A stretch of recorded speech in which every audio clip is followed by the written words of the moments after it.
A ver, Jorge, Buenos días, profesora. buenos Bueno, lo días. que comentaba exactamente lo de Weber a mí me pareció muy interesante los tipos de ideales, ¿no? Bueno, porque a final del día, él está basando la teoría del concepto de legitimidad y de, de obediencia, de legitimidad y dominación a través de los ideales, ¿no? Y yo creo que con estos ideales, pues es complicado a lo mejor darle una respuesta concreta a algún caso de obediencia, ¿no? Porque él ponía, por ejemplo, que la dominación tenía que ser legítima. Para poder ser legítima, este, pues tenía que obedecer a ciertos motivos, ¿no? Que podían darle satisfacción a la obediencia, a través de la obediencia, ¿no? Una vez que se cumplían esos motivos, pues la obediencia puede ser simple o puede ser compleja. Pero yo creo que los tipos de ideales, pues a pesar de que son muy, pues, sí, tal cual, son algo muy platónico, algo muy romántico, porque no todas las veces nos encontramos con las situaciones tal cual, ¿no? Y como él lo que le explicaba, es el tipo ideal pues es una forma de darle una descripción a alguna conducta social, ¿no? Para que podamos a partir de ahí, pues analizarlo y poder ver las variantes que puede tener, ¿no? O la forma de trabajo con ciertos conceptos, por ejemplo, el de autoridad o el de obediencia, a partir del ideal, pues se puede trabajar con el término. De hecho, cuando él define obediencia, dice que es una, ¿cómo se llama? ¿Cómo dijo? Una probabilidad. Entonces, cuando dice que es una probabilidad, pues ni siquiera te está afirmando que tal cual tú por ser ciudadano tienes que obedecer a la policía, porque pues así dice la ley, ¿no? Entonces, sin embargo, sí existe una conducta de obediencia como ciudadanos, estamos dentro de un marco legal, por así llamarlo, ¿no? Tenemos una conducta dentro de un marco legal. Entonces, el tipo ideal es complejo, pero a partir del entendimiento que le podemos dar, pues podemos trabajar de ciertas maneras con los conceptos, ¿no? Porque yo tuve un debate con un compañero del trabajo en donde le decía, no, pues es que sí, la obediencia, pues es que sí es que te cumpla tus motivos, ¿no? O sea, tú no obedeces nada más porque sí, a tus padres los obedeces. Él habla de una obediencia carismática, ¿no? O sea, en donde ves ciertas, otras directrices que no son autoridades, ¿no? Podría ser fanatismo religioso o esta idea de tradición, ¿no? Que serían los padres. Entonces yo le decía que la obediencia, pues la cumples a través de que sí o sí tienes un, un resultado o algo, ¿no? O sea, obtienes algo, porque si no, no existe la obediencia, me parece.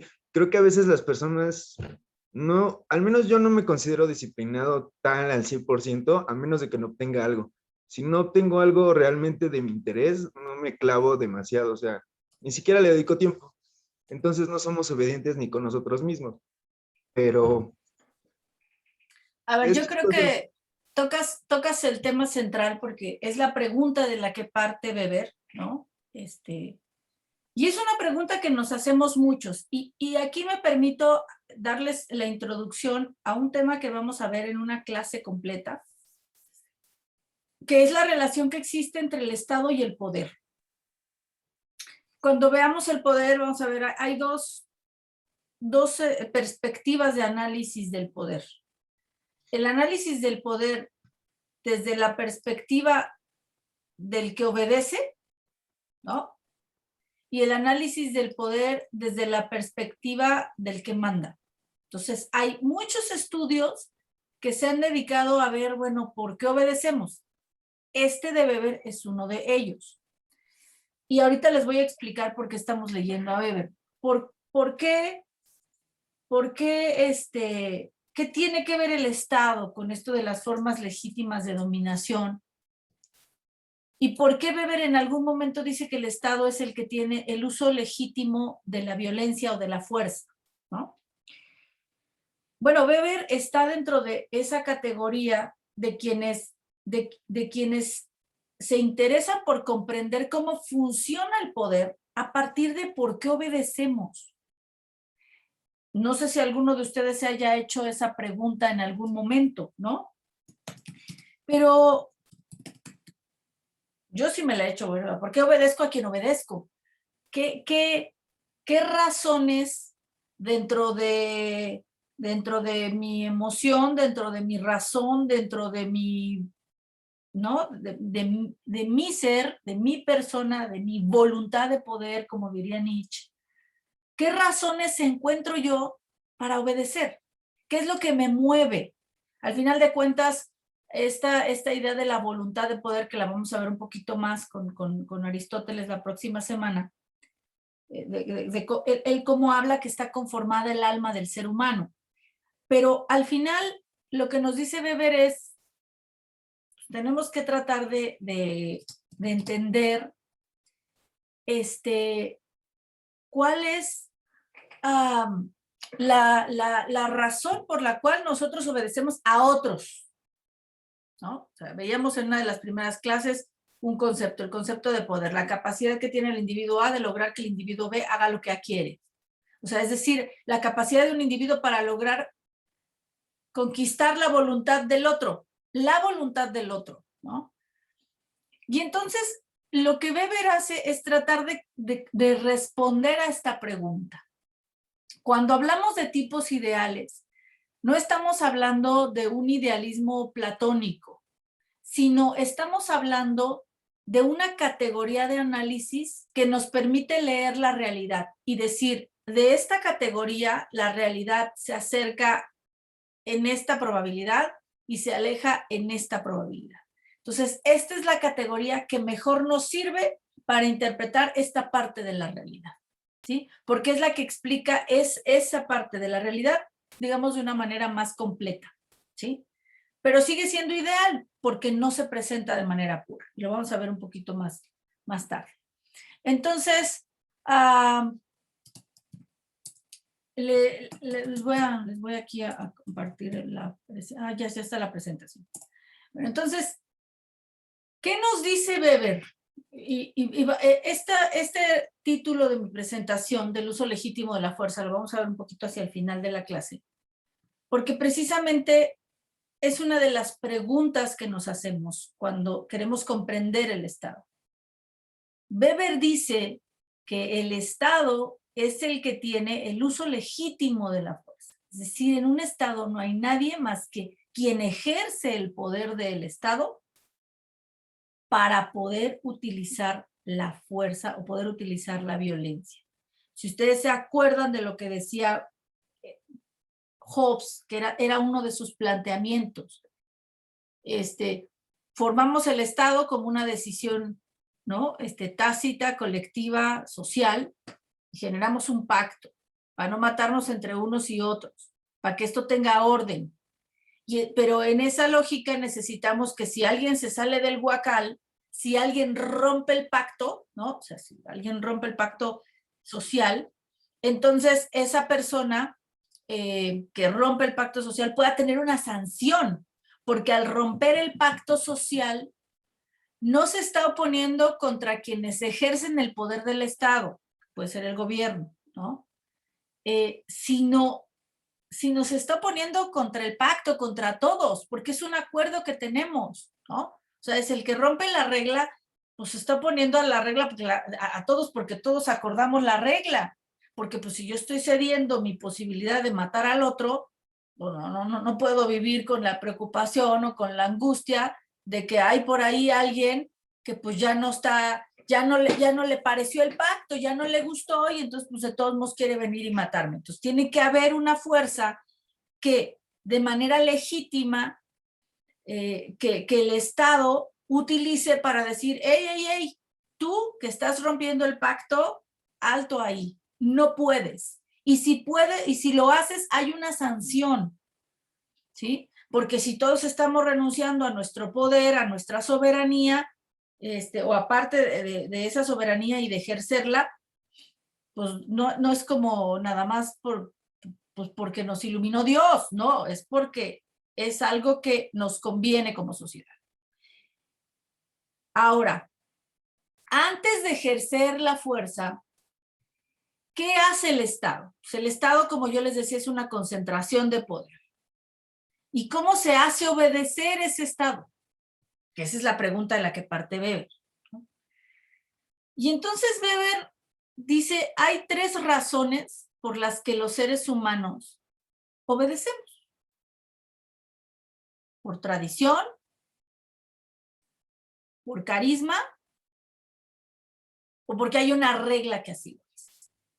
Si nosotros trasladamos esto a nuestra vida cotidiana, ¿no? Al espacio en el que nosotros nos movemos, yo les preguntaría, porque vivimos en una sociedad que tiene esa ética o ese valor moral, ¿no? ¿Por qué obedecen a su abuelita? ¿Por qué obedecen a sus abuelos? ¿No? Incluso a veces Tradición. los padres mexicanos, ¿no? Dicen, a ver, con tu abuelo, respetuoso, ¿eh? Nada de que aquí ni malas palabras puedes decir, porque tu abuelita, no, o sea, se va a quedar con el ojo cuadrado, ¿no? ¿Por qué obedecen a sus abuelos? Por tradición. Porque por tradición nos han enseñado que hay que obedecer a nuestros mayores y hay que respetarlos, ¿no? Y entonces, pues a lo mejor la mamá se pelea con nosotros y nos quiere dar una cachetada, pero no vayas a la casa de su mamá y de su papá a querer incluso polemizar con ellos, ¿no? Cuando la mamá nos dice, no, ya, a ver si ya sabes cómo es tu abuelita, no le digas nada, ya, o sea, ¿no? Por diferencias que pueda haber de pensamiento, porque la abuelita es muy tradicional, con unos valores todos anquilosados y rancios, y entonces de repente pues nos quiere, ¿no? A ver, hijo, ¿por qué traes el pantalón roto? ¿No? Un muchachito decente no anda vestido así, y pues, ¿no? ¿Cómo que te dejas crecer el pelo? ¿Qué es eso de que te tatuaste, por Dios, ¿no? Y entonces, no, a ver, te pones la playera de manga larga, pues, si tu abuelita te ve el tatuaje, o sea, se nos va a armar la gorda ahí, ¿no? Entonces, y uno dice, bueno, ¿por qué me pongo la playera de manga larga? O sea, para ir a ver a mi abuelita. ¿Por qué obedezco esa instrucción? ¿Por qué obedezco a esa norma? Por tradición. Entonces, hay muchas, no sé si alguno de ustedes ha visto alguna vez la película o ha leído el libro o la obra de teatro, que es un musical extraordinario, El violinista en el tejado. ¿Nadie lo ha visto? ¿No? Ay, oigan, vivan un poquito. Hagan otras cosas aparte de ir a la escuela, vayan al cine, vean series, vean películas, obras de teatro. Bueno, ahorita no se puede mucho, ¿verdad? Por la pandemia. Miren, a ver, déjenme, les pongo aquí. El violinista en el tejado arranca con esta canción. A ver, déjenme ver si. Esta es una puesta en escena de, tal vez esta. Les convendría verlo en algún momento. Déjenme, dejo de compartir y les comparto la otra. And how do we keep our balance? And I can tell you in one word.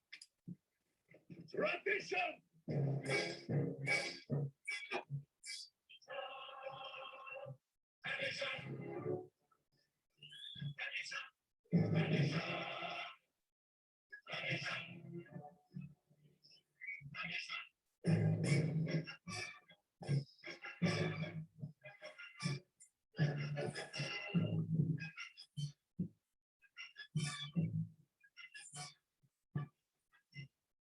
Because of our tradition, we've kept our balance for many, many years.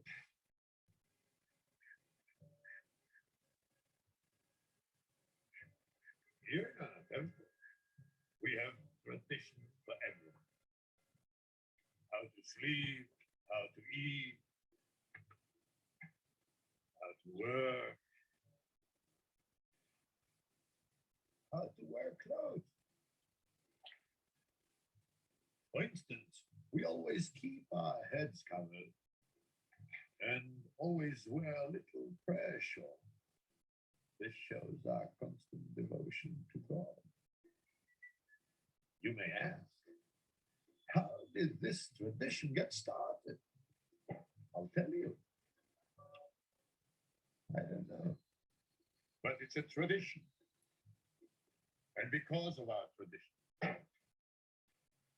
every one of us knows who he is and what God expects him to do. Day and night must struggle for a living, feed a wife and children, save his daily request, and who has the right as master of the house to have the final word at home.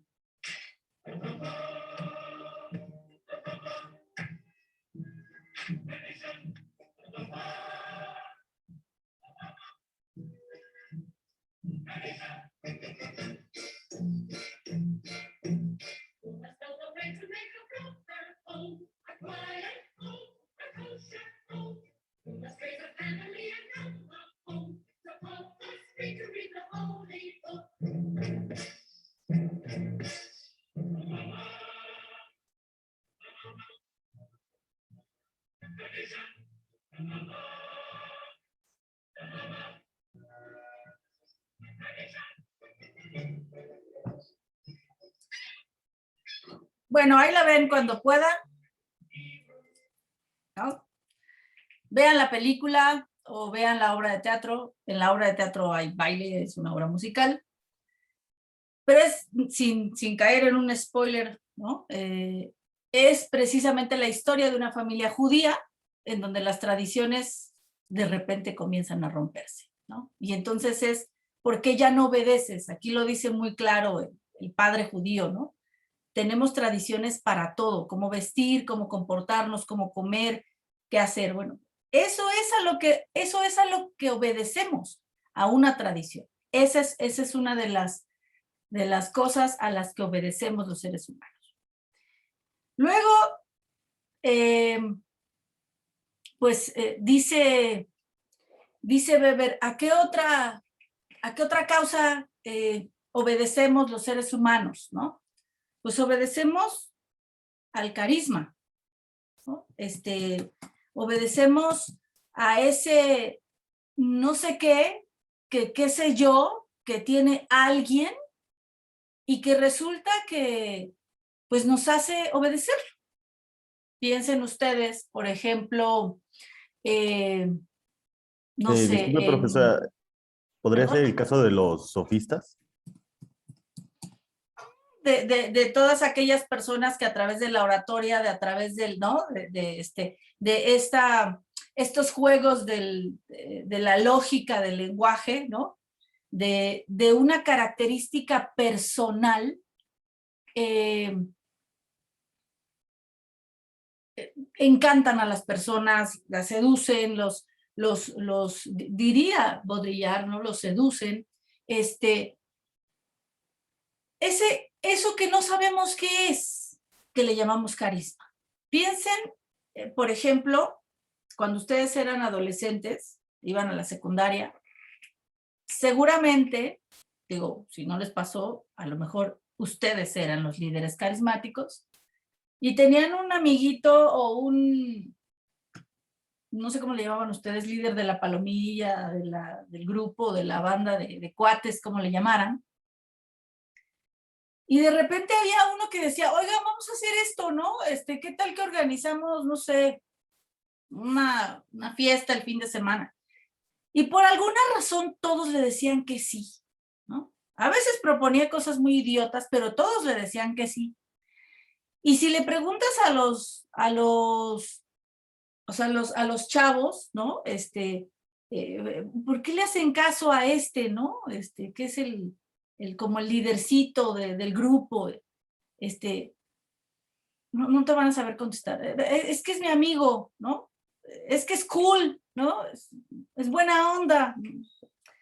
Ya sé cómo digan hoy los adolescentes, ¿verdad? Pero no atinamos a saber qué es lo que nos hace seguirlos. Por aquí dice Lisette Hernández, puede ser por enamoramiento. El carisma tiene parte de enamoramiento, por decirlo así, ¿no? O sea, es como sentirse atraído por las cualidades de la personalidad de un individuo. Aquí les voy a poner este discurso, tienen que verlo, ¿no? Tienen que verlo porque... Déjenme, dejo de compartir les voy a compartir el discurso. Vean discursos. Vean los discursos de Martin Luther King, ¿no? Los grandes discursos de hombres que su personalidad logró atraer a los demás, ¿no? Que lograba que las voluntades de la gente se arremolinaran así. Obviamente todas esas personas defendían la misma causa que él defendía, ¿no? Que eran los derechos de una parte de seres humanos que eran violentados, que no eran reconocidos, que eran discriminados, que eran odiados. Fíjense, soy un líder moral, ¿no? El líder moral de la nación. ¿Y por qué este afrodescendiente y no otro afrodescendiente? ¿Por qué no otro de los miles que estaban ahí? ¿Por qué este en particular?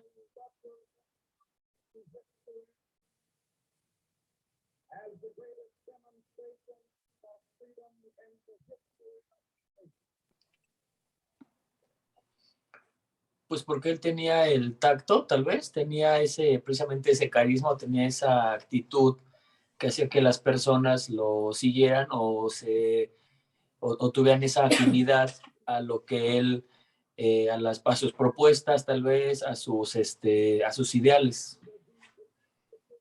Bueno, ahí se los dejo, léanlo.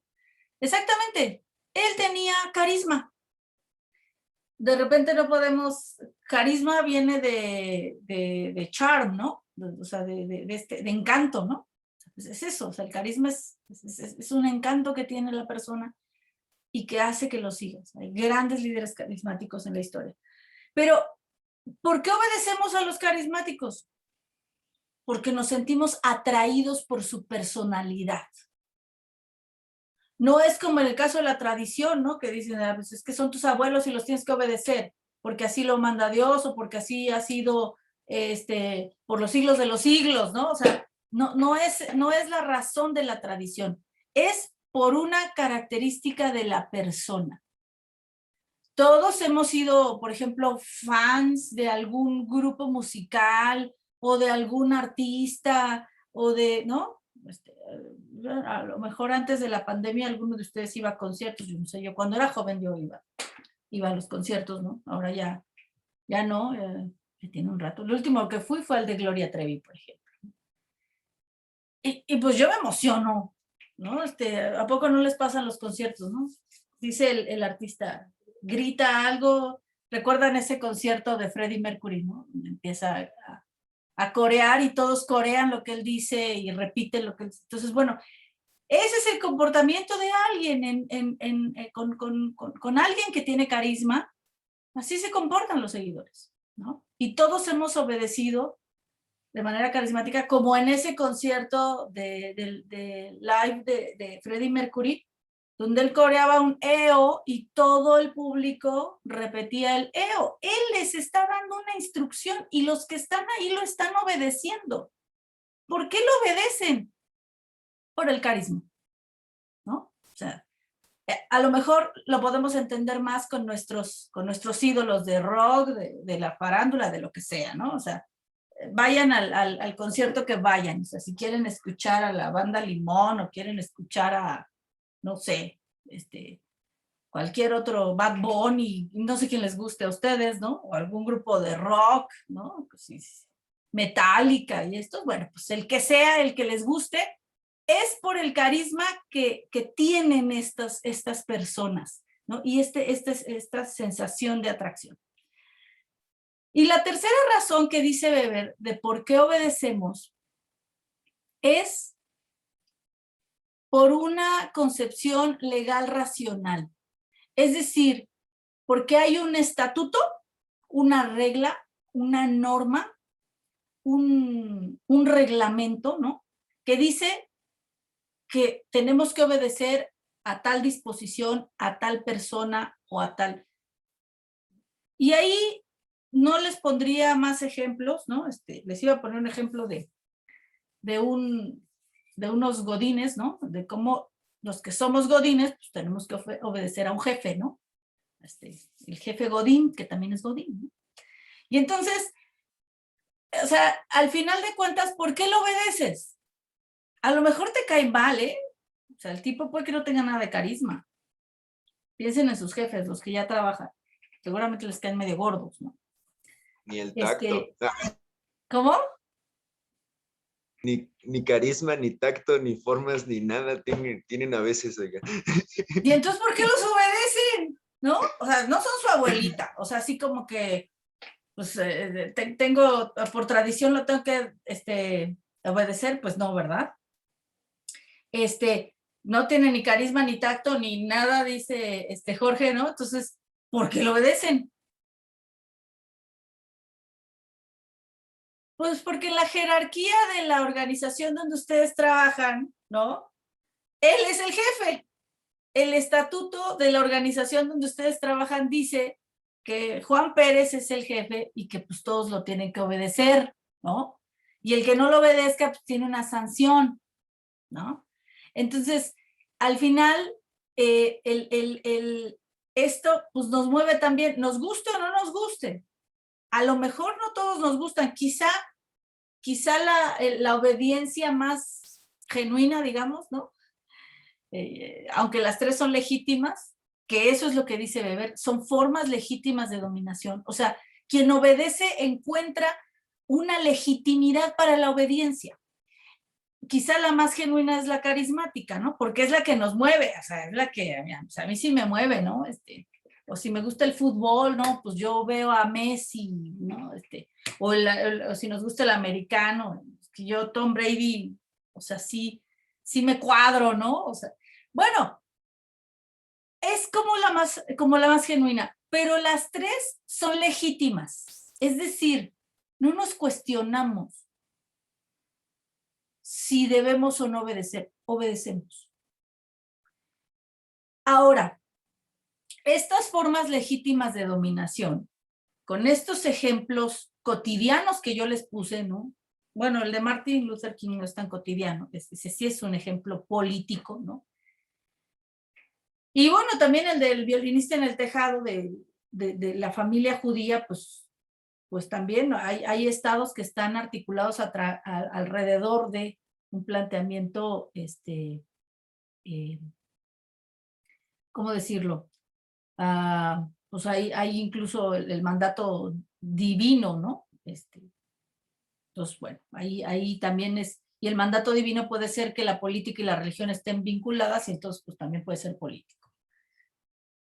Ahora, ¿cómo opera ya cuando hablamos de un Estado-nación estas formas legítimas de dominación? ¿Qué tipo de Estado se constituye? ¿Cómo se construye el tipo ideal? Bueno, pues aquí nos lo dice Weber, ¿no? Vamos a ver con la dominación tradicional. ¿Cuáles son las características de la dominación tradicional? Dice Weber, se da en virtud de la creencia en la santidad de los ordenamientos. O sea, generalmente hay un fuerte vínculo religioso, teológico, ¿no? O sea, ¿por qué son reyes estos y no otros? Pues porque Dios los eligió, ¿no? O sea, son los nobles, son los tocados, los elegidos por Dios, y esa es una creencia, ¿no? Son los que tienen la bendición divina. Y son poderes señoriales que existen desde siempre, ¿no? Son así como las dinastías,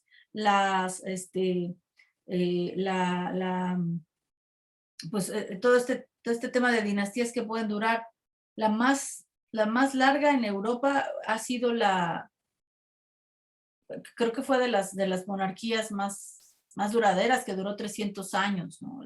La de los zares, ¿no?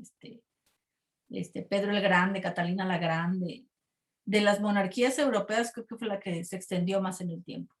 Pero ahí pueden encontrar, por ejemplo, las dinastías en Oriente, ¿no? En China, por ejemplo, ¿no? La Ming, la Qing, entonces, una tradición, ¿no? De una línea consanguínea de familias, ¿no? En Europa, los Estuardo, los Habsburgo, los Borbón, etcétera, ¿no? Pero hay poderes señoriales que han sido seguidos desde siempre. Y hay una línea sucesoria y hay una línea conductora, ¿no? De tipo sanguíneo. Su tipo más duro es la del dominio patriarcal, dice Weber. La mayoría son de dominio patriarcal. Son pocas las monarquías, por ejemplo, que es como la forma de gobierno por excelencia de la dominación tradicional. Dice, pues, casi la línea consanguínea es masculina. Hay algunas coronas o algunas cortes o algunas no, que ya permiten una línea consanguínea matriarcal, el caso del Reino Unido, ¿no? La reina Isabel II, ¿no? Ahí sí hay desde hace muchos siglos una línea sucesoria hacia las mujeres, pero hay otras monarquías, como el caso de la foto que vemos ahí de la española, que no, solamente el varón, ¿no? Ese es el que va a gobernar.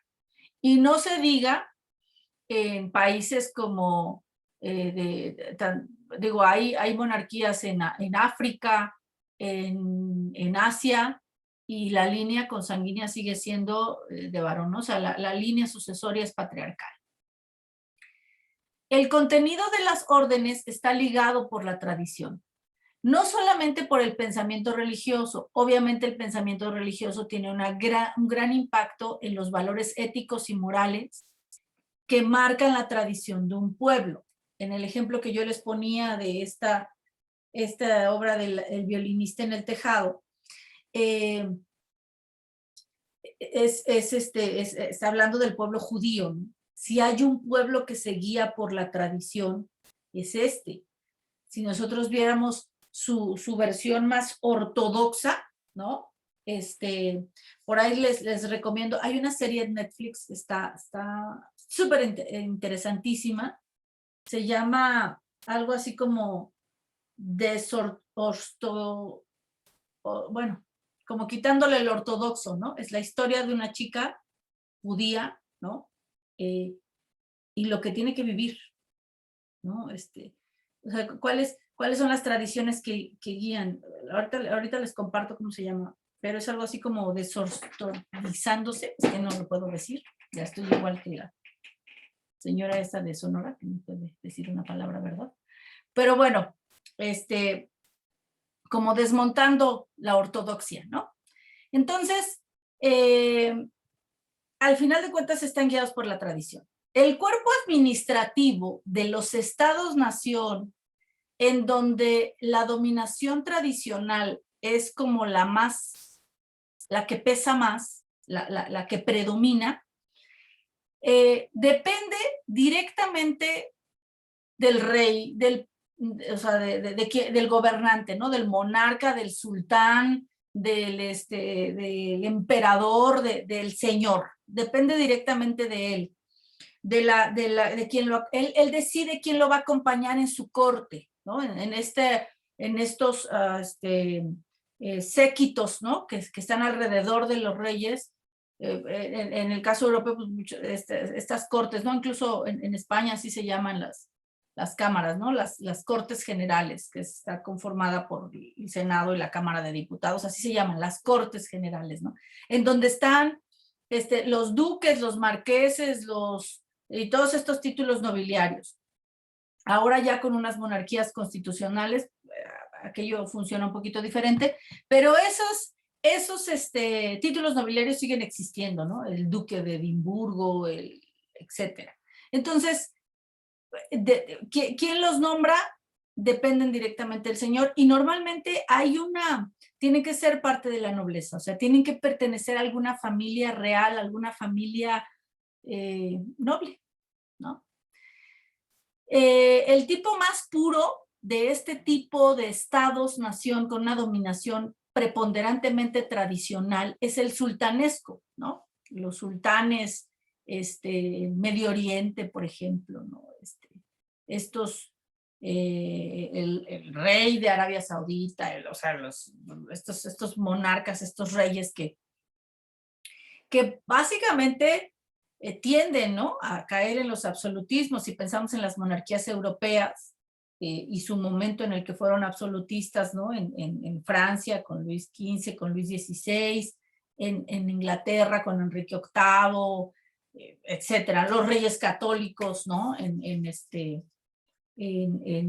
España, bueno, los territorios que antecedieron a España, ¿no? Entonces, tienden a caer en los despotismos y en los totalitarismos. Ahí tenemos la dinastía coreana, ¿no? Es creo que un ejemplo muy claro de eso. Esa es una dominación, en ese estado hay una dominación tradicional, bueno, tan tradicional que es el nieto, ¿no? El que estableció que, imagínense ustedes, que a los que quieren andar con el pelo largo o andar pelones, pues no les hubiera tocado, porque ahí el corte de pelo oficial es el del rey, ¿no? Se accede al poder y a las estructuras administrativas a través de las relaciones personales. O sea, estos vínculos de títulos nobiliarios, lo que importa es el origen, o sea, en qué cuna naciste, ¿sí? Entonces, toda la estructura administrativa de un Estado-nación con una dominación preponderantemente tradicional, pues va a depender mucho del origen, porque pues los Estuardo han gobernado este país por los siglos de los siglos, o los Ming, o sea, este tipo de formas de organización y de sucesión del poder. Entonces, esas son las características de un Estado preponderantemente tradicional. Esta es la primera categoría de análisis que construye Weber. Este es un tipo ideal, ¿no? Ahorita vamos a ver que no se presentan siempre de manera pura, pero es un tipo ideal. Luego tenemos la dominación carismática. Esta que les decía que a mí me parece que de repente puede ser como la más genuina, ¿no? Y la más genuina porque es la que, la verdad es que ninguna nos la cuestionamos, diría Weber, ¿no? Pero bueno, esta se da en virtud de la devoción afectiva a la persona, que era lo que les decía, ¿no? O sea, ahí lo que más pesa es las cualidades, que pueden ser facultades mágicas, que hayan tenido alguna revelación o hayan tenido algún papel heroico en esa población. Pueden tener también un poder intelectual o un poder oratorio. En el caso de Martin Luther King, yo se los comentaba, ¿no? Hay alguien que está preguntando aquí que si no empieza la clase. Ya comenzó. Bueno, entonces, se da en virtud de esta devoción afectiva. Y entonces son las cualidades del individuo. Aquí les pongo clarísimos líderes carismáticos que ha tenido la historia, sobre todo la historia más moderna. Bueno, ahí está Napoleón, ¿verdad? Pero pues al final, estos líderes que tienen esto que les digo, ¿no? Un no sé qué sé yo, ¿no? Entonces, pues hay de toda la diversidad o toda la gama, ¿no? Desde los más extremistas a la izquierda hasta los más extremistas de la derecha, como sea, suelen ser muy carismáticos, ¿no? Fidel Castro, el propio Emiliano Zapata, Adolfo Hitler, por supuesto. Me parece que el presidente actual de México es un ejemplo de esto, ¿no? López Obrador es un tipo altamente carismático, muy popular entre la gente, y todos ellos tienen esa característica, todos tienen ese no sé qué sé yo, que le atrae a la gente, ¿no? Y que nos sentimos atraídos por lo que dicen, por lo que hacen, por su personalidad, ¿no? Su tipo más puro es el del profeta, o sea, alguien que, ¿no? Que, por ejemplo, si pensáramos en otro tipo de líderes, Moisés, ¿no? Que fue a la montaña y Dios le dictó los 10 mandamientos, entonces regresó con las tablillas de los 10 mandamientos y se las dio a conocer al pueblo de Israel, y entonces la gente le creyó, no, pues este cuate sí habló con Dios, o sea, habló con Dios, entonces es bueno, y le creyeron, y ahí están los 10 mandamientos, ¿eh? Entonces, a ver, pues es un profeta, o dice qué es lo que va a ocurrir en el futuro, ¿no? Tiene visiones, vaya, pues entonces ahí N cantidad de profetas que podemos tener, ¿no? Desde Mahoma, por ejemplo, ¿no? El Dalai Lama, ¿no? O sea, vaya, este tipo de personalidades que tienen esa facultad profética. Obviamente, los héroes de guerra son este tipo de seres carismáticos, de tipos carismáticos, Napoleón, Emiliano Zapata, el propio Fidel Castro y obviamente Hitler, pues de estos 5 que están aquí, el único que no ha sido un héroe de guerra, pues ha sido López Obrador, pero todos los demás fueron héroes de guerra, ¿no? Y la otra es la del demagogo, ¿no? Estos grandes oradores que a través de la palabra que a través de su narrativa, que a través de su encanto, ¿no? Discursivo, atraen masas. O sea, pensemos en los grandes discursos de Hitler, o en el discurso que yo les ponía de Martin Luther King, ¿no?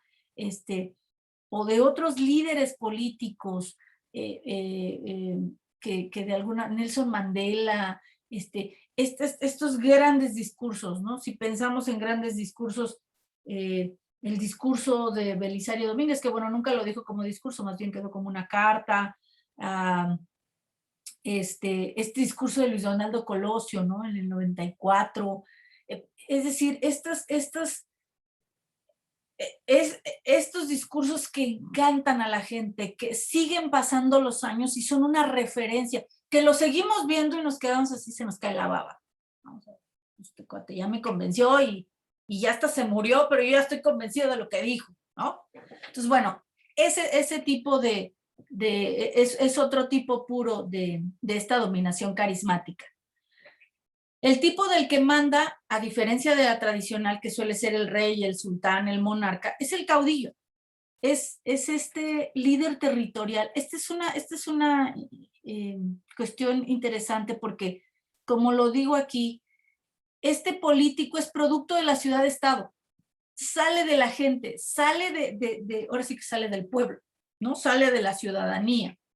De ahí viene. No es, bueno, a lo mejor la gente cree que Dios lo tocó y que Dios lo iluminó. Bueno, sí, pero sale de ahí. Es alguien de ellos, que vive entre ellos, ¿no? Piensen en Cristo, ¿no? Pues era el hijo de un carpintero, o sea, sale del pueblo, ¿no? Todos estos salen del pueblo, son producto de la ciudad-estado. Si revisamos la historia de cada uno de ellos, nos vamos a dar cuenta cómo son producto precisamente de eso. La obediencia se basa en la creencia. Esta creencia que de repente no sabemos explicar.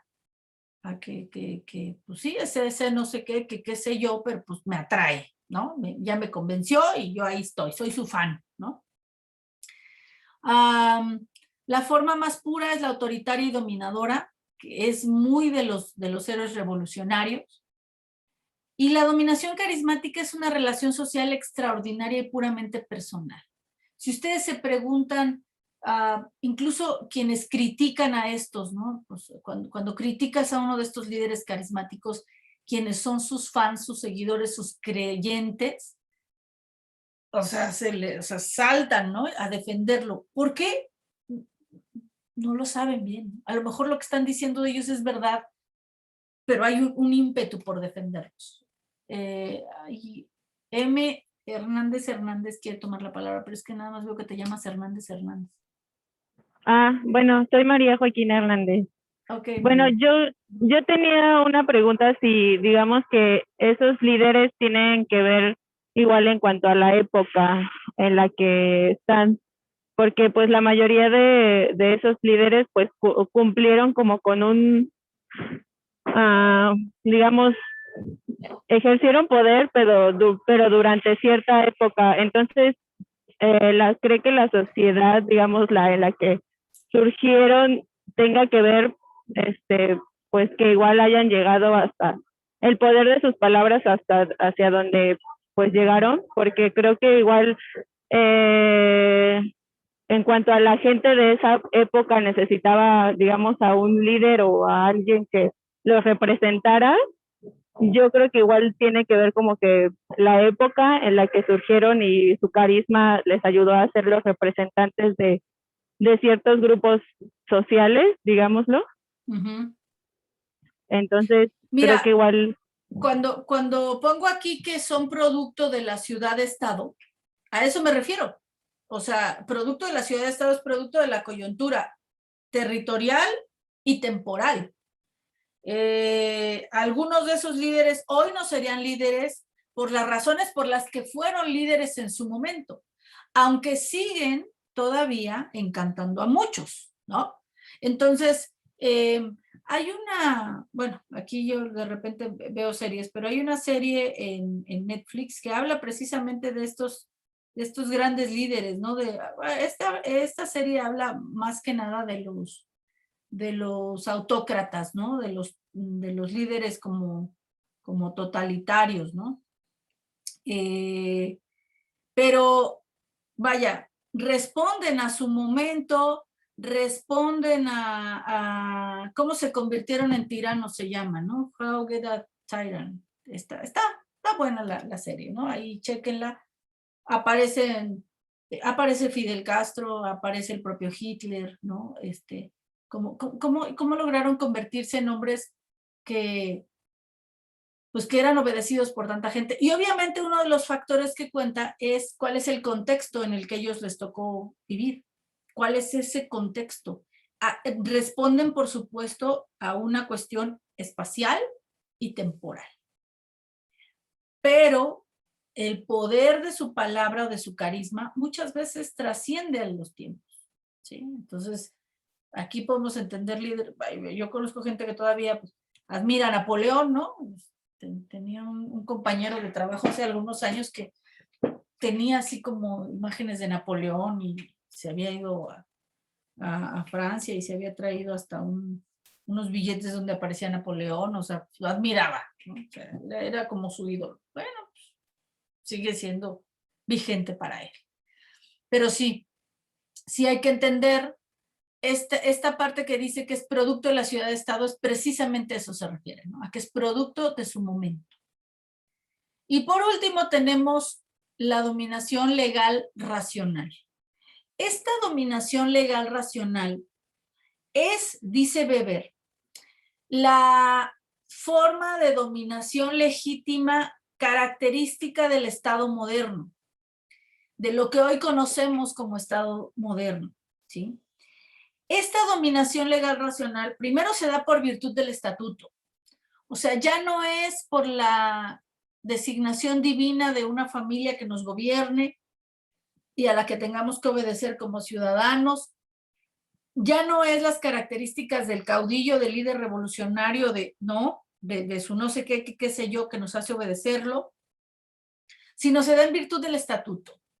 Es decir, hay una regla y hay una ley a la que obedecen todos. El que manda también obedece.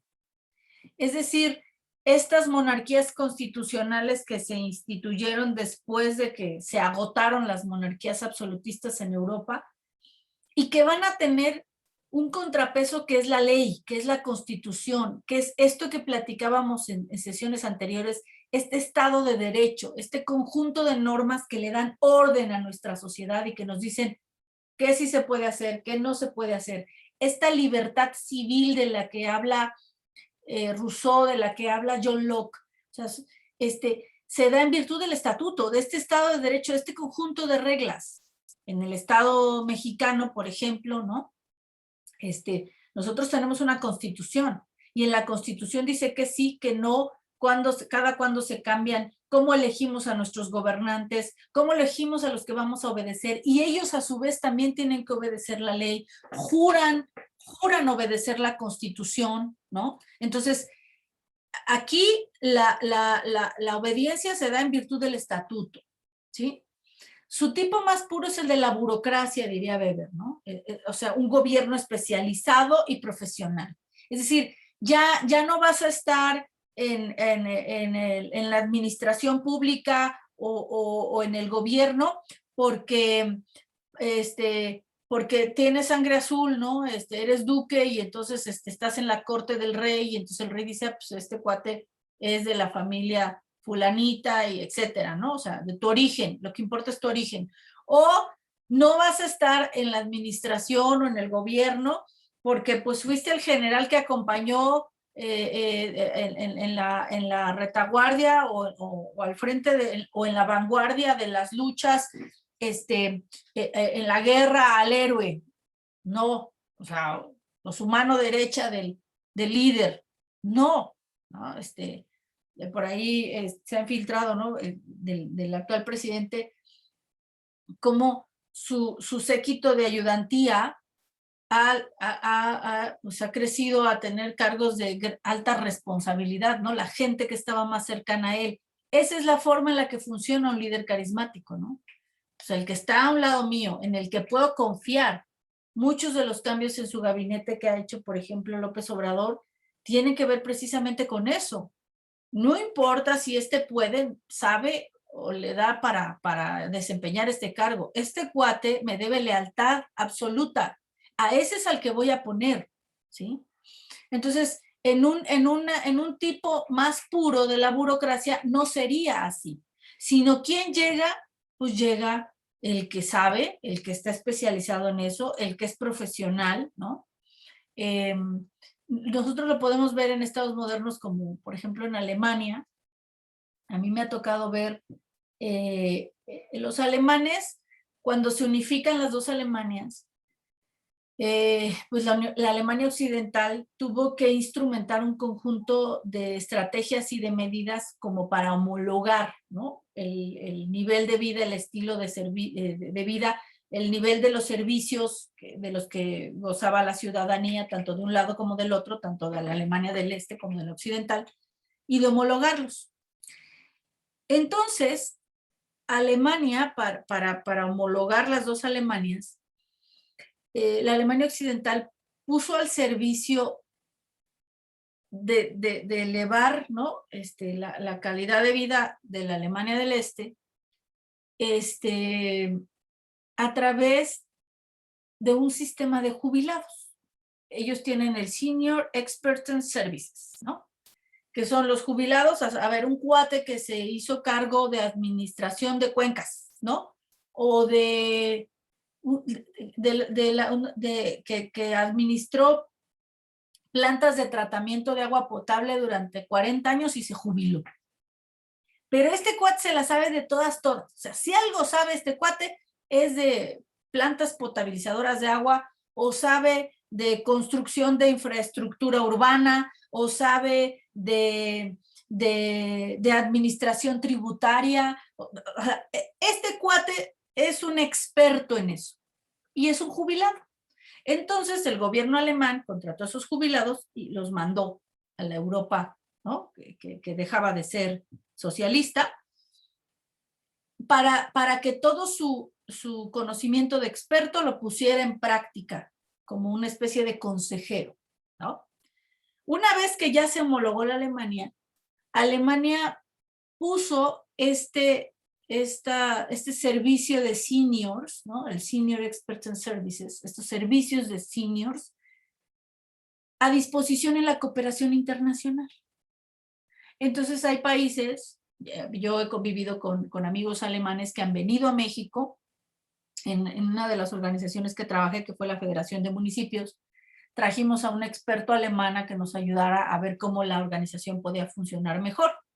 Un gran amigo, Per Huber. Él ya había estado en varios países de América Latina, precisamente como una política de cooperación internacional del gobierno alemán, y entonces el gobierno alemán les paga.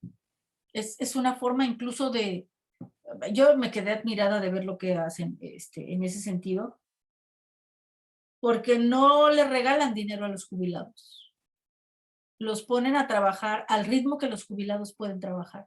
El gobierno alemán les paga, los manda al otro país, ¿no? Entonces, si tu municipio de Chignahuapan en Puebla necesitas saber cómo optimizar el aprovechamiento del agua pluvial, ¿no? Porque llueve mucho. Te mandan un experto alemán que es experto en desarrollar sistemas de captación de agua pluvial, porque lo hizo 30 años, ya se jubiló, pero el cuate sigue siendo, o sea, el conocimiento que tiene sigue sirviendo. Y entonces lo que hacen los alemanes es ponerlo al servicio de la cooperación internacional. Y ya viene ese cuate, el gobierno alemán le paga su traslado, el gobierno alemán le paga su sueldo, y quien lo recibe solo tiene que garantizarle dónde viva, de manera digna, obviamente, ¿no? Y su alimentación durante el tiempo que esté. Puede estar de 3 semanas a 3 meses. Y entonces viene, prácticamente te regala su conocimiento, lo que en las empresas le llaman todo ese background, ¿no? El know-how, como le llaman, ¿no? Vienen y te lo regalan, ¿no? A mí me ha tocado estar con varios municipios que tienen muy buenas experiencias. Jorge, ¿quieres decir algo? Maestra, de hecho, yo creo que eso es como que un mal vicio, ¿no? De de las relaciones de poder a nivel Estado, porque, bueno, me parece que la perspectiva que tiene México con las personas mayores está muy apegada a lo delicado, ¿no? O sea, el respeto es tanto, o no sé si es eso, pero para mí es como una forma de despreciarnos, ¿no? Porque muchas veces incluso, pues no quiero exagerar, pero pues son los que más experiencia tienen, ¿no? O sea, las personas mayores son las que más experiencia tienen y lejos de a lo mejor, no se trata de seguir la línea, ¿no? De lo que ellos dicen, pero sí incluirlo dentro de la toma de decisiones, ¿no? Al menos si nos toca, porque no podemos dejar de lado la experiencia que tienen y mucho menos pensar que las cosas son tan diferentes como para que ellos ya no figuren en este sentido, ¿no? Y lo que nos está diciendo de Alemania, pues es el ejemplo más sólido, ¿no? Yo creo que la persona más calificada, sí, a lo mejor por cuestiones físicas o de salud, pues ya no podría trabajar, ¿no? Pero como O dicen, trabaja un horario reducido, así es, los alemanes acá decían, mira, su horario de trabajo es de 5 horas. O sea, esta persona tiene 70 años, no se va a poner a trabajar una jornada de 8 horas completa o no va a trabajar 14 horas como a lo mejor un cuarentón lo haría, ¿no? O uno de 30, un dice, a ver, treintón. yo aquí estoy porque yo quiero crecer en la empresa, ¿no? Ujú. Y es que a lo mejor digo, yo creo que incluso en las familias a veces lo que mencionaba, ¿no? Es que no hagas tanto drama por tus abuelos. A mí me pasaba mucho eso de, pues me tocó de que traía las perforaciones y pues el cabello, pues yo sí andaba pelón en la prepa, ¿no? Ujú. Entonces, pues sí me comentaron que pues todo ese tipo de ideas pues radicalizaban la reunión, ¿no? Y mi abuela pues ya andaba haciendo corajes ya salía la sobrina que también estaba embarazada, o ya andaba ahí con el novio y pues no, hombre, era el grito, ¿no? Con mi abuela. Pero Ujú. esa cuestión de hacerlos tan delicados, tan frágiles, dentro de una idea de respetarlos, pues para mí es menospreciarlo, ¿no? Y la concepción, lo que menciona, esta, esta idea de cambiar la forma incluso de trabajo, ¿no? Si esta persona ya está jubilada por cuestiones médicas, no sé, no dejarlo, no excluirlo. En mi trabajo pasa mucho eso, ¿no? Los dueños de la empresa son excluidos por la parte de socios. Yo tengo una parte responsable de almacén y logística.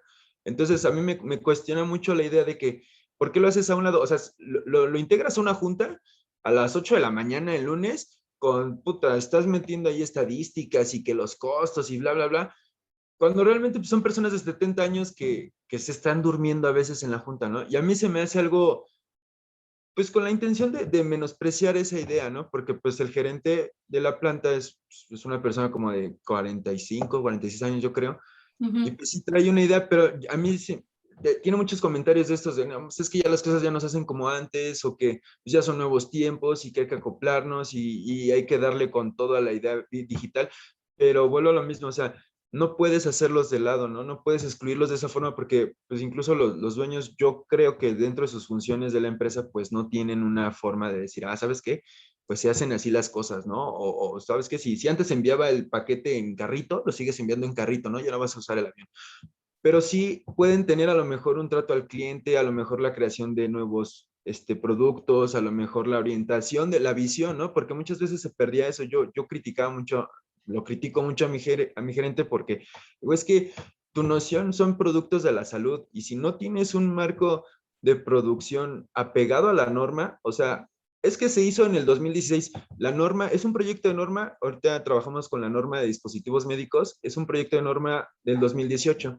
Y Ujú. él menciona mucho que pues, nuestros registros sanitarios pues, son del 2016 y que no hay problema. Y le digo, no, es que, o sea, yo no soy una persona que esté apegada literalmente a la ley de dispositivos médicos, ni soy, ni tengo una carrera química ni farmacéutica, pero digo, si vamos a hacer sondas estomacales, pues por lo menos usa guantes cuando agarres el producto, ¿no? Y yo soy un almacenista, o sea, bueno, yo soy parte del almacén, o sea, yo no fabrico, yo no hago pruebas, yo no nada, yo simplemente voy con el proveedor y le digo, a ver, voy a ver sus plantas, voy a ver en qué tipo de trato le da la materia, si no hay, ¿cómo le llaman estas?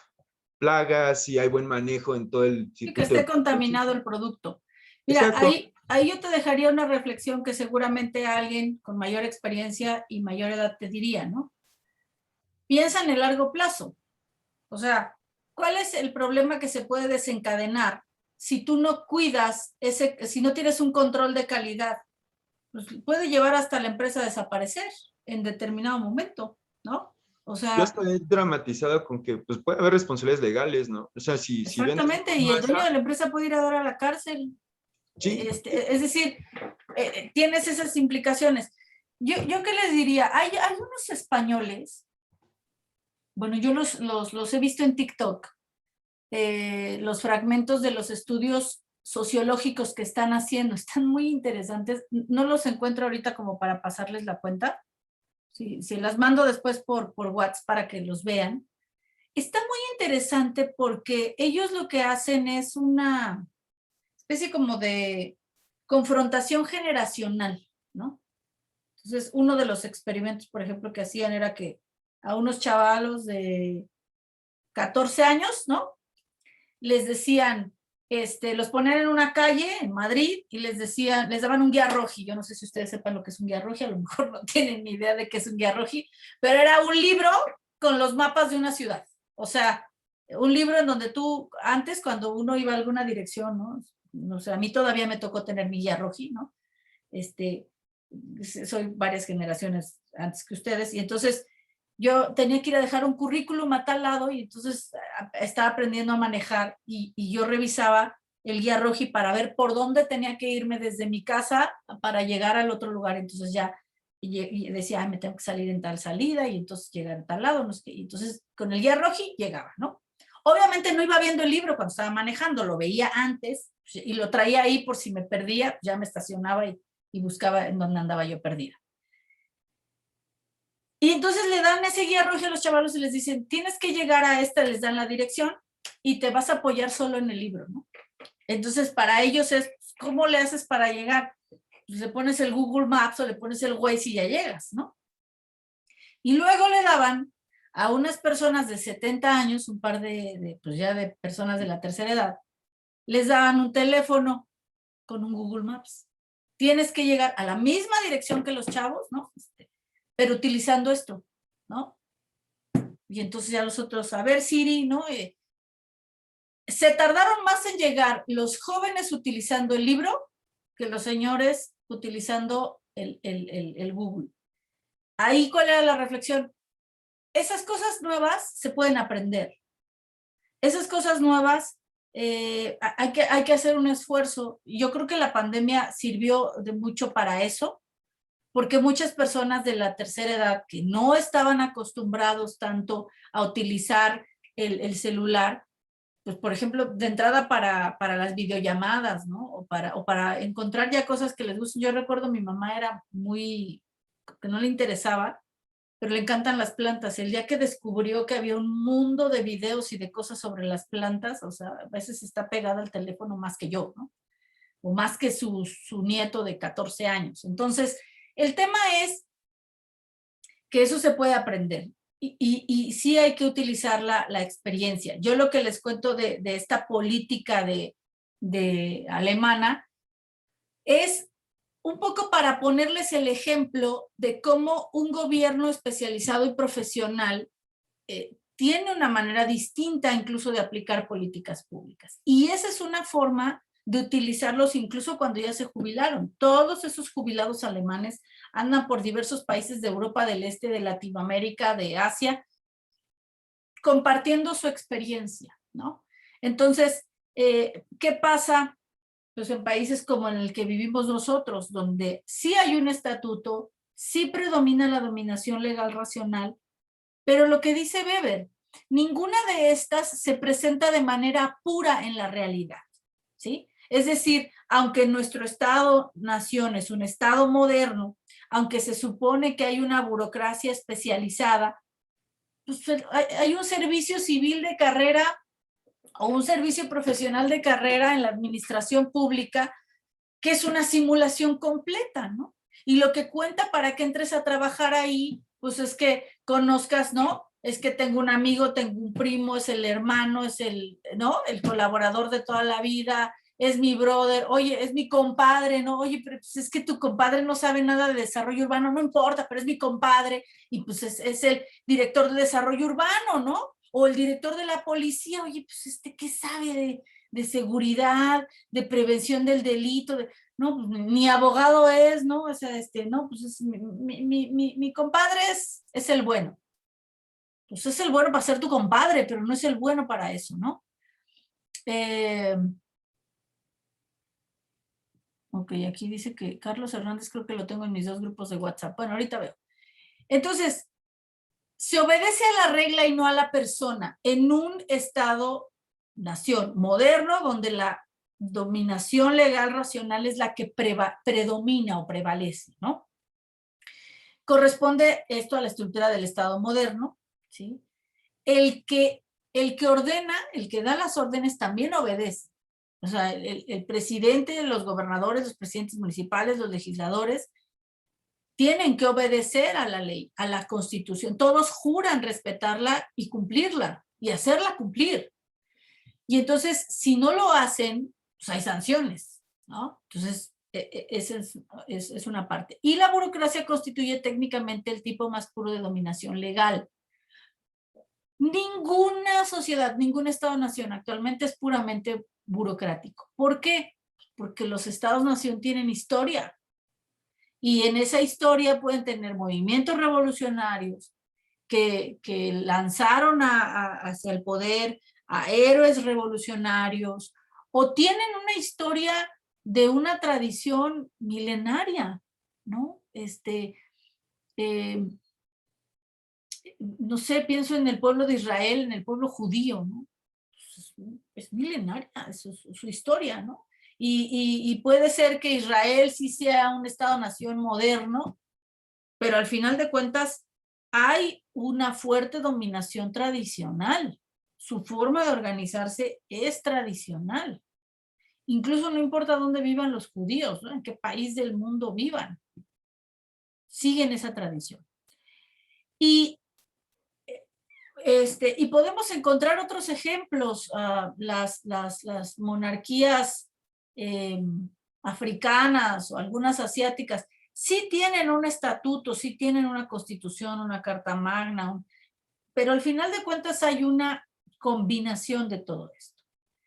Piensen, por ejemplo, en lo ocurrido hace el año pasado en Estados Unidos. Estados Unidos es un estado moderno, un estado donde es más evidente que hay una dominación legal racional, una dominación legítima racional, donde hay una burocracia especializada, ¿no? En donde en un gobierno municipal no cambian el 80% de los servidores públicos municipales cada 3 años, no, ahí hay una estructura burocrática permanente, ¿no? Y cambia el alcalde junto con un grupo pequeño de personas, pero lo demás sigue funcionando, ¿no? Y el que maneja el transporte público lleva 30 años manejando el transporte público, ¿no? Ese cuate no está inventando ni se está sacando de la manga alguna idea política pública o programa de repente se le ocurrió, no. Existe, por ejemplo, ¿no? El City Manager, que trataron de crearlo acá en la Ciudad de México, pero allá ellos sí tienen esta figura del City Manager, que es un administrador profesional de las ciudades y de la ciudad. Entonces, a ese cuate no lo mueven aunque cambie el alcalde. O sea, sí cambió el alcalde porque la gente votó por otro, etcétera, o se turnó de partido, lo que fuera, pero el City Manager ahí sigue, ¿no? Entonces, al final de cuentas, esta burocracia no es pura. Hay lugares en donde es más predominante que en otros. Y aún así, en el ejemplo que les pongo de Estados Unidos, pues todos vimos lo que pasó con Donald Trump. O sea, un líder carismático que de repente, pues andaba violando el estatuto, ¿no? O andaba, toda esta, pues, movilización que generó en el Capitolio, no sé si lo recuerdan el año pasado, escenas que yo creo que no se veían en Estados Unidos, pues, a lo mejor desde la guerra de secesión, no sé, o sea, vaya, que no tenían una manifestación civil de esas magnitudes, ¿no? Entonces, pues, ¿qué puede pasar si de repente llega un líder carismático y medio simbra todo, ¿no? O hay algunas tradiciones que sobreviven. Ahí, por ejemplo, yo les pondría el ejemplo del reconocimiento de los usos y costumbres de las comunidades indígenas en nuestra Constitución. O sea, fue una lucha que se da después del movimiento zapatista, pero al final de cuentas, bueno, del movimiento del Ejército Zapatista de Liberación Nacional, ahí en Chiapas, hay un proceso de reconocimiento de este sistema de usos y costumbres, y algunas de esas, pues, ¿cómo decirlo?, normas de comportamiento, de dominación, son contrarias a lo que dice la Constitución, ¿no? Por ejemplo, todo este tema de la elección de sus autoridades por usos y costumbres, y de elección de autoridades en donde las mujeres no pueden acceder a esos espacios, ¿no? O sea, pues hay un mandato constitucional, un principio de igualdad sustantiva ya en la Constitución. Y hay recientemente el tribunal, creo que fue en esta semana, el Tribunal Electoral anuló la elección en un municipio de Guerrero, ¿no? Por la candidata esta Ruperta, que contendió y que días antes fue víctima de violencia política en razón de género. Había pintas en las calles que decían, esta mujer, las viejas no sirven para gobernar. O sea, pintas en las bardas con esas frases, ¿no? Las viejas a su casa, es momento de los hombres, ninguna vieja va a venir a gobernar porque no saben, ¿no? Pues, ¿qué pasó? Pues el tribunal anuló la elección. Y anuló la elección porque la violencia política en razón de género afectó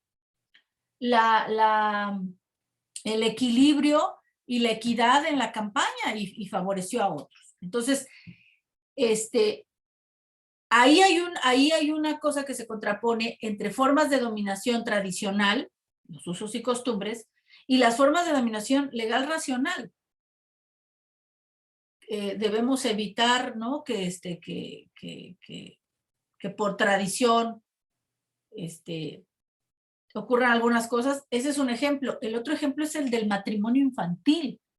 Hay lugares en el país donde venden a las niñas y las venden por un cartón de cerveza o por una vaca o unas gallinas, ¿no? Entonces el papá tiene hijas y pues, se siente dueño de las hijas y las vende, literal. El matrimonio infantil ya está prohibido, ¿no? ¿Por qué? Pues porque la decisión de casarse o no es de las personas. Pero todavía hay casos como estos, en donde los usos y costumbres conviven con un escenario de dominación legal racional. Omar, ¿quieres decir algo? Bueno, mi duda es que, así como dice usted que hay formas de dominación que se contraponen, llega a haber casos en los que se llegan a unificar, porque pensaba en el caso a lo mejor del Papa o de estas sectas religiosas en las cuales son líderes carismáticos y siguen, pero son tradicionales al mismo tiempo. Y por ejemplo, en estas sectas religiosas también hasta usan un tipo de jerarquía, ¿no? Entran por alguien carismático, pero ya dentro de la iglesia siguen un par de reglas, se vuelve algo sistemático dentro de esa misma, de esa secta. Por eso mi pregunta es si se llegan a unificar también. Sí, el tema es que cada estado-nación puede tener características de los tres tipos de dominación legítima, ¿no? Conviven entre sí. Hay una que predomina más siempre. Ajá. Pero eso no quiere decir que se presenten de manera pura. Ninguna se presenta de manera pura en la actualidad de los estados-nación. Y esa es una de las cosas que nos dice Weber de su modelo metodológico. Son tipos ideales, son categorías para analizar e interpretar la realidad, pero no te las vas a encontrar de manera pura en la realidad, porque la realidad es dinámica, porque la realidad es este ejemplo que yo les ponía, cómo pueden convivir formas de dominación legítima, o sea, razones para que la gente obedezca, ¿no? Entonces, la niña de 12 años de Chiapas, que su papá la vendió y la casó con un señor X porque el señor la intercambió por una vaca, esa niña tiene derechos. establecidos en la Constitución, ¿sí? Y que le prohíben al papá casarla o comprometerla a los 12 años. O sea, pero ¿qué es lo que guía su obediencia de ella? ¿Al estatuto o a la tradición? Incluso el propio estatuto reconoce parte de sus usos y costumbres. Yo creo que hay que ver hasta qué punto algunos planteamientos de esos usos y costumbres son violatorios de los derechos humanos.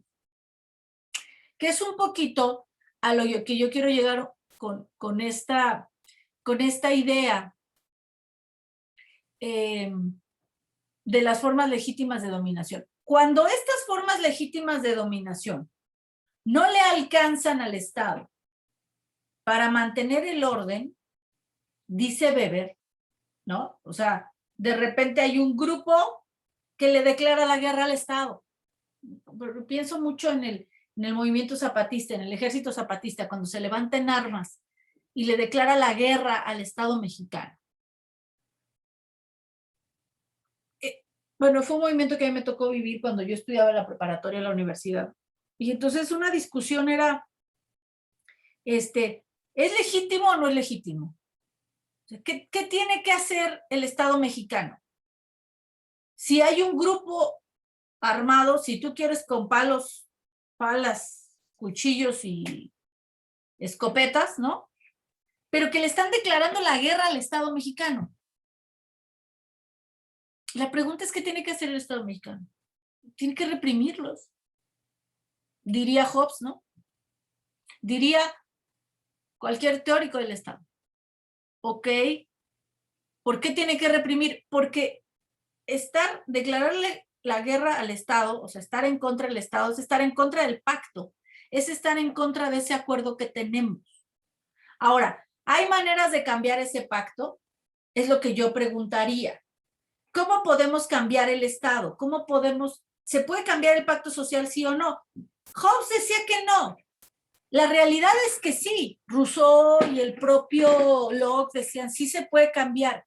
Hay dos vías para cambiar el Estado. O sea, si el pacto ya no está funcionando, porque el objetivo para el que creamos el Estado falló, o sea, si tenemos un Estado fallido, entonces podemos tener un nuevo pacto social, podemos tener un nuevo acuerdo, podemos quitar el orden que traíamos y poner otro que sí funcione.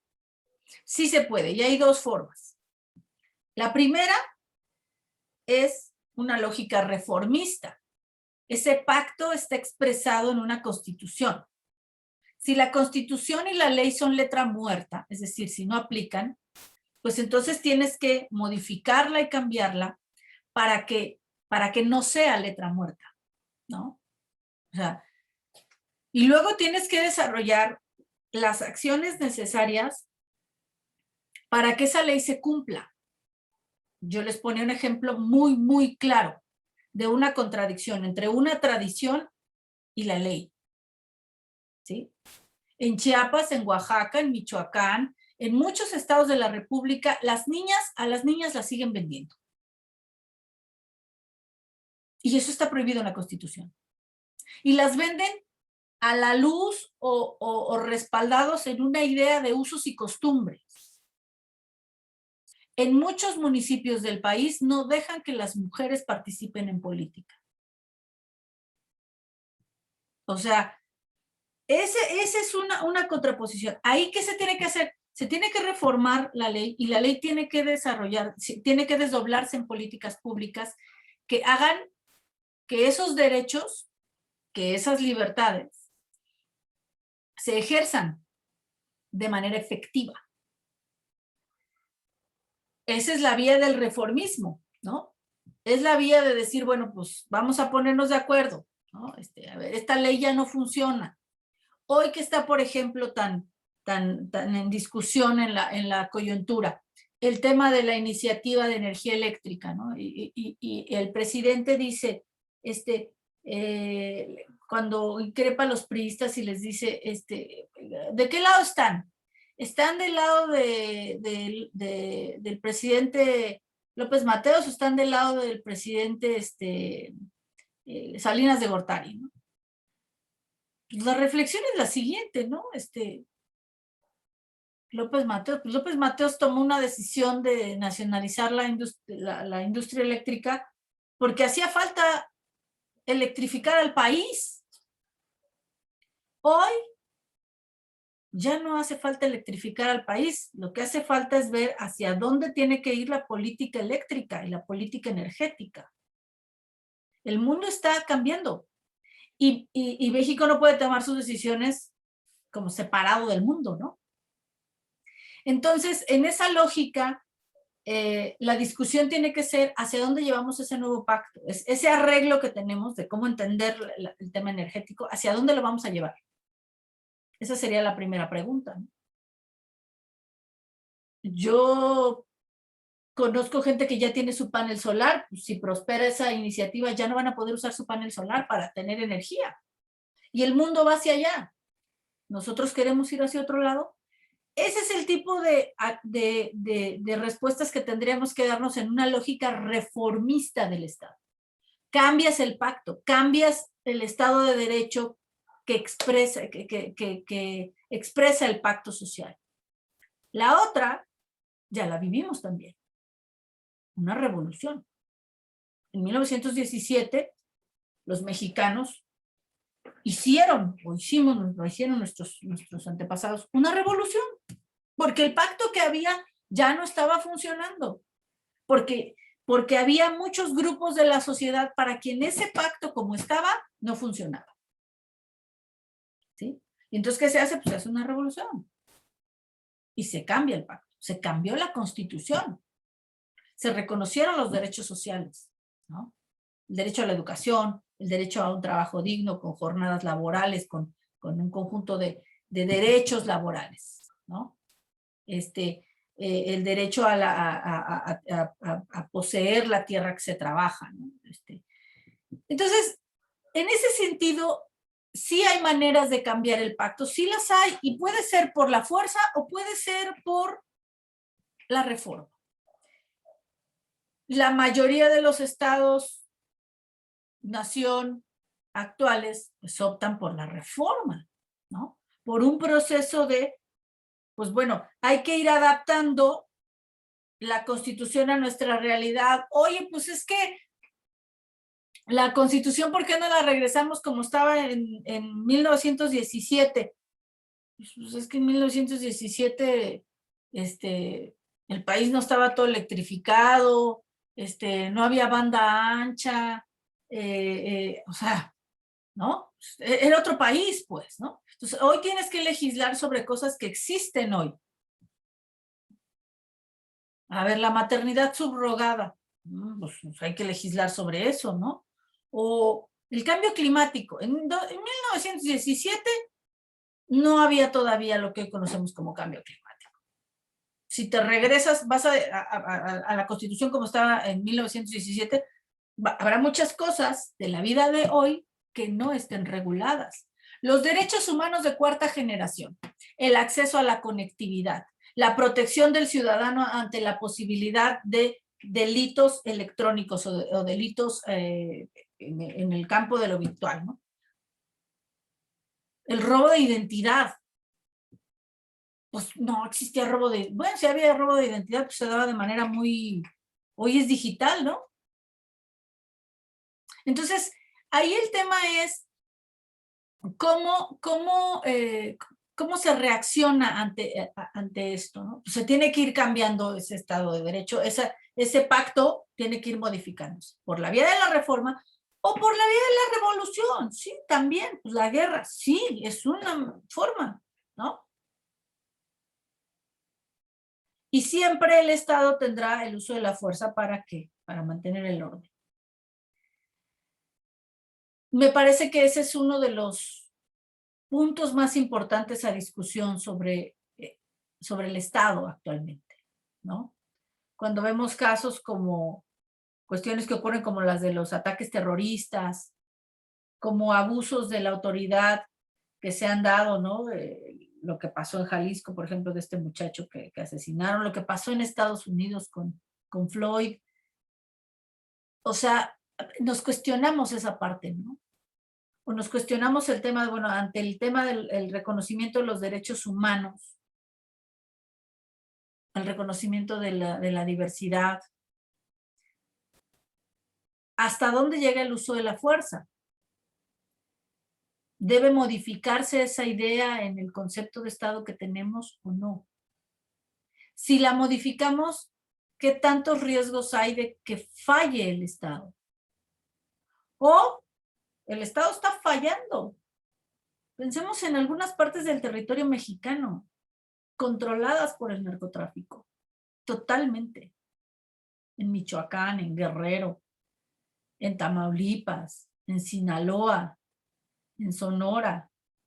El efecto que tuvo el hecho de que el crimen organizado le metiera mano al proceso electoral en el pasado proceso electoral. Bueno, ahí estamos hablando de un Estado que está fallando, que no está haciendo lo que le corresponde, ¿no? ¿Usamos la fuerza contra los delincuentes o les ofrecemos abrazos? Esa es una pregunta. Esa es una pregunta. Porque la primera es, ¿para qué está el Estado? Omar, todavía tienes la mano levantada, ¿quieres decir algo? No, profesora, se me había olvidado. Ok, bueno.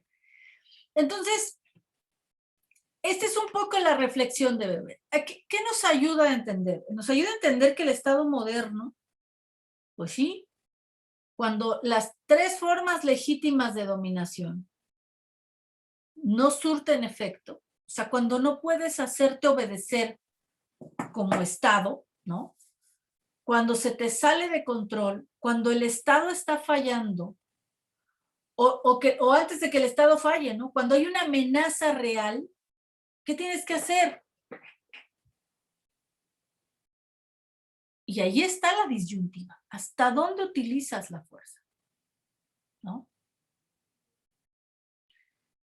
Si no la utilizas, bueno, tiene sus consecuencias. Si la utilizas, también tiene sus consecuencias, ¿no?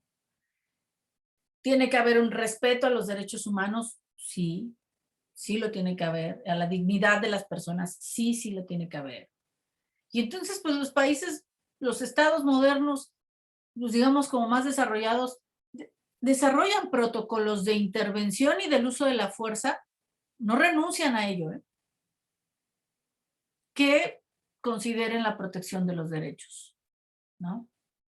Cuando se trata de indígenas, por ejemplo, de personas que necesiten algún traductor, el caso de Rosendo Radilla, por ejemplo. O sea, hay muchos temas. El tema que yo comentaba con ustedes, todo este caso de los 43 desaparecidos de Iguala, ¿no? Es un tema, a ver, ¿estuvo involucrado el ejército? Ahora, ¿en qué sentido estuvo involucrado el ejército? ¿Para poner orden o coaligado con los delincuentes? Porque esa es una pregunta fundamental, ¿no? Porque una sería legítima y la otra no. O sea, si el Estado actuó para frenar a un conjunto de jóvenes que se estaban robando un camión y etcétera, bueno, no se lo estaban robando, lo estaban tomando prestado, ¿verdad? Para venir a la Ciudad de México a la marcha del 2 de octubre. Ahora, ¿se excedieron? Sí. Si esa fue la causa, pues se excedieron, no tenían por qué matarlos, ni quemarlos, ni nada de eso. Por cómo ocurrieron las cosas, nos hace pensar que no fue la decisión de usar la fuerza de forma legítima para contener un acto violento que pudiera atentar contra la ciudadanía. Al parecer fue la del otro lado. ¿Estaban coludidos con los narcos? El ejército. Porque es lo que dicen los padres de los 43. Y hasta ahorita, en la continuidad de las investigaciones que ha hecho el gobierno anterior y este gobierno, no han tocado al ejército. Y tiene su razón de ser. No es cualquier cosa tocar, ¿no?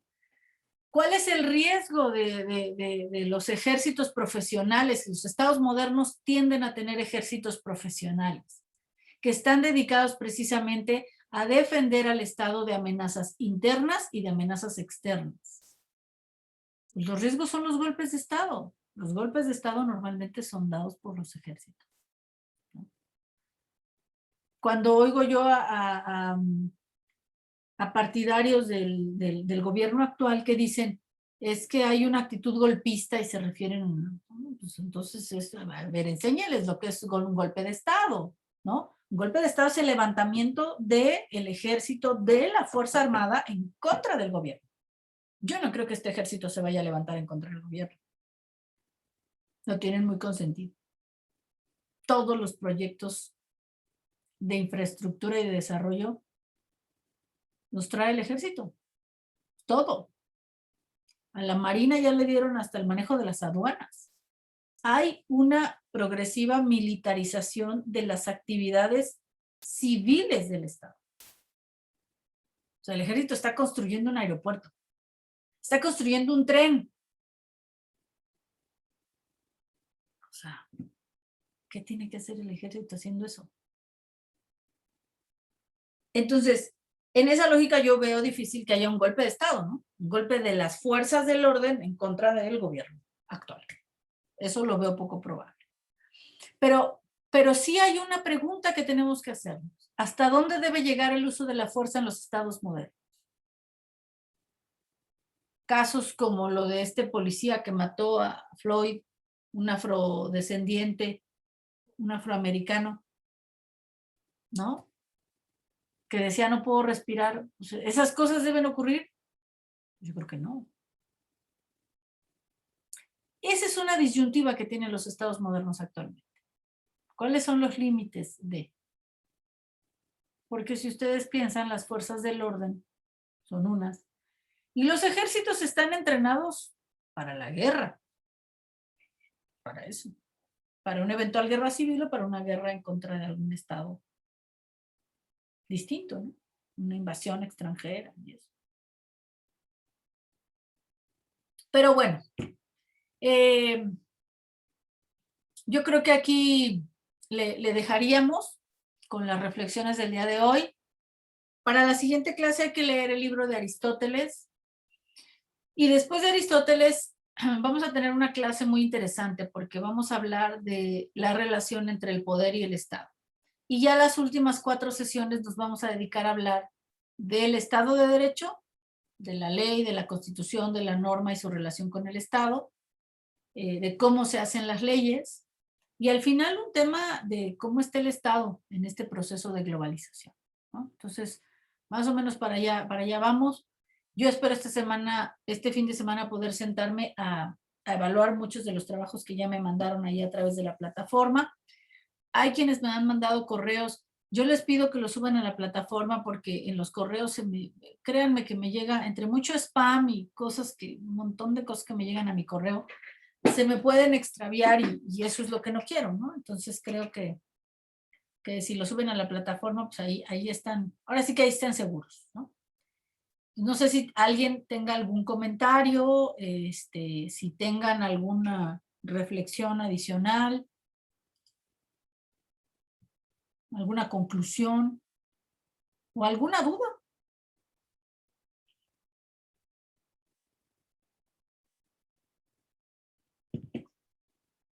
¿No? No, profesora, todo bien. Muchas gracias. Bueno, pues entonces les deseo que tengan un bonito sábado. Miren, voy a ser tolerante con el tema de la entrega de los trabajos, ¿no? Hay fechas de vencimiento en la plataforma, pero de cualquier manera súbanla. O sea, suban todos sus trabajos cuando los vayan teniendo. Traten de no atrasarse, porque después es más difícil agarrar el paso, ¿no?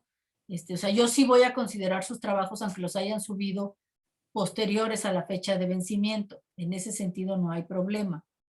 El problema es que si ustedes se atrasan, se les junta el primero con el segundo y luego el primero con el segundo y con el tercero y entonces después se vuelve inmanejable. Entonces mejor traten de organizarse y traten de ajustarse a las fechas de envío para que no se les junte todo el trabajo al final del semestre. porque yo sí voy a ser muy clara, yo necesito elementos para poder evaluarlos, ¿no? Que vengan a la clase es una parte, pero la otra son sus trabajos que entreguen.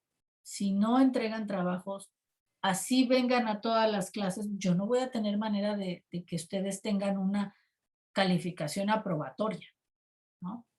Y si bien yo no soy de las profesoras que dice que el 10 es para Dios y esas cosas, tampoco regalo calificaciones, eso sí se los quiero dejar muy claro, ¿no? O sea, para mí, alumnos de 10, sí hay alumnos de 10. Y el que saca 10 y le pongo su 10 y no, sí, porque esos maestros que, pues lo máximo que puede sacar conmigo es 8 porque el 10 es para Dios y yo me llevo el 9 y pues los demás, no, o sea, no.